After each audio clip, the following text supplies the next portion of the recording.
This is Local Edition. I'm Brad Pomerance in San Diego County. Today, joined by Michelle O'Connor-Ratcliffe. She is the president of the Poway Unified School Board. Boy, people move to Poway just to go to your schools. That must be nice. It is. It's wonderful. It's a destination district, which is really exciting. I want to talk about one unique program in your district. You know it well, not only because you are a board member, but a parent to kids that are enjoying this program. Tell us about your language program, which is at Adobe Bluffs right now. Sure. Yeah, it's brand new. This is the first year of it. It's FLES, Foreign Language for Elementary School. I like it. And the idea, well, it's Mandarin. It's Mandarin and Chinese culture. So we're bringing this program to kids from kindergarten through 5th grade at this school twice a week for 30 to 40 minutes. And we've got a Mandarin teacher. This is brilliant. This is just, I admit, I'm a huge advocate of bilingualism. And sure, there are language immersion programs, and those are wonderful. And maybe someday Poway will adopt that. Yeah. But in the interim, to get exposure to Mandarin starting at TK. Absolutely, and it's amazing how fast those brains suck it up at that age. They're amazing. They're saying numbers and colors and their basic phrases, even the little ones. I want to hear about your kids, if you don't mind me asking, and No, how are they not. doing with Mandarin? It's not an easy language for English speakers. Well, it's amazing. There are very different accents that come with it. So I speak Spanish, for instance, but the accents are so different.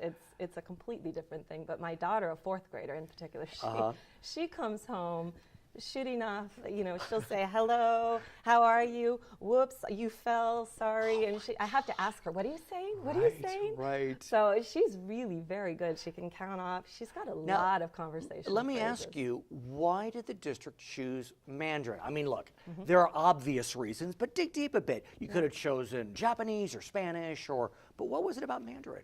Well, and a lot of people have asked that. We have a Spanish immersion program. Oh, you already in the have district. Yes, and it's a great program and very popular. So people ask, why didn't we do another Spanish program? Right. Well, Mandarin is very interesting. There are 1 billion people speaking Mandarin in the world right now. That's true. And potentially growing. Right. So we have a very diverse district. Do you have a large population of those of Chinese descent? We do. We do, and not necessarily just at Adobe Bluffs. We didn't pick that school because of a high Asian population, but it's a great age to expose them to different cultures. And it's not just the language, but the different cultures as well. And when they're learning a language, they're especially interested to dig into the culture. So we're preparing our kids for a global economy. Indeed. So are you thinking, Madam President, about whether to launch a dual immersion program in Mandarin? Spanish program is very successful. Other districts have Mandarin programs. Yeah, we are. And the talks continue, and we're hopeful that we can get it rolling. It's not set in stone yet. No, of course. This is our introductory year, and parents have been so enthusiastic. Yeah, what have you heard? What have you heard? They're very enthusiastic. And actually, like me, a lot of them are waiting for the parent education classes so we can keep up with our kids. I was going to say. Yeah, there's been one, but I need more. So I have a feeling that part of the decision-making behind whether to launch the program will be placed into the collaborative hands of your new superintendent. Yes. Whom we don't know. That person has not been identified yet. You've been on the board for just a couple of years, and clearly one of the most important decisions you'll make is the hiring of a superintendent. Talk us through the process. Well, knowing that we are not human resource specialists on the board, we went out and hired a nationally recognized firm to help us with this. But our first step once we hired the firm was to go out and gather community input. I mean, the board has to ultimately be the decision maker on this, who we hire, but we want to know what aspects, what characteristics the community's looking for. What are they looking for? What have they told you? So we just recently finished with a series of community input forms from staff and different teachers, the principals, our special education groups, and our community at large, parents and PTAs, even a lot of interest groups. And I have to think, given that you are a destination district, you have parents that have something to say. Absolutely, yes. Well, and it was awesome to see how many of the characteristics that the board valued very highly came back, mirrored back at us from the community. So that was fantastic, and even the students. So, So what did they say? What were the overarching themes? Yeah, we're looking for somebody who's inspiring trust. Somebody who's going to model standards of very high integrity for our students. We ask our students to meet these pillars of character. Right. We want our new superintendent to do the same.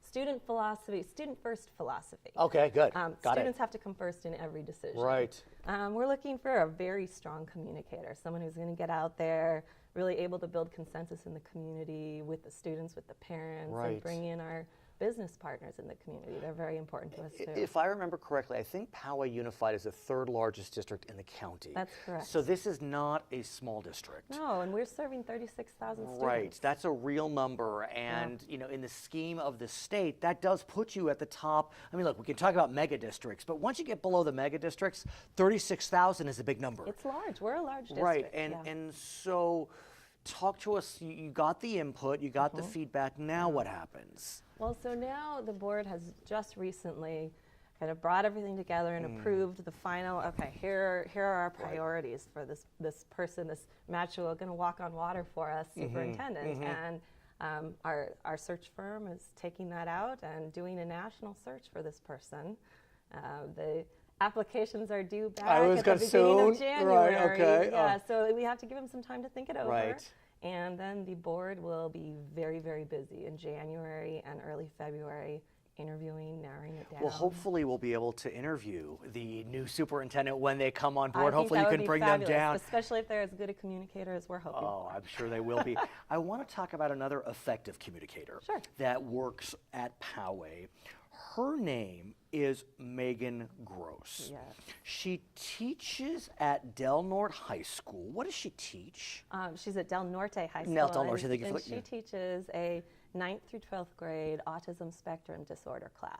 Oh, so she's special education. Well, and she's special. I mean, Absolutely I can only special. So apparently, you and I are not the only ones that believe she's special. No, we're There's not. another couple of organizations that are high on Megan Gross. Tell us about the accolades she's receiving. Well, she was one of our 3 school district teachers of the year, and then she goes on to the county, county teacher of the year there, and then from there she's now California State Teacher of the Year. That's done. She's become a California State. She is, yes, and she is actually the nominee for our state to go on to the National Teacher of the Year competition. Come on. So we don't know about that yet, but no, but that's it's remarkable. well, she's remarkable, so we've got our fingers crossed. She's doing us proud. We're so excited. What makes her such a shining light?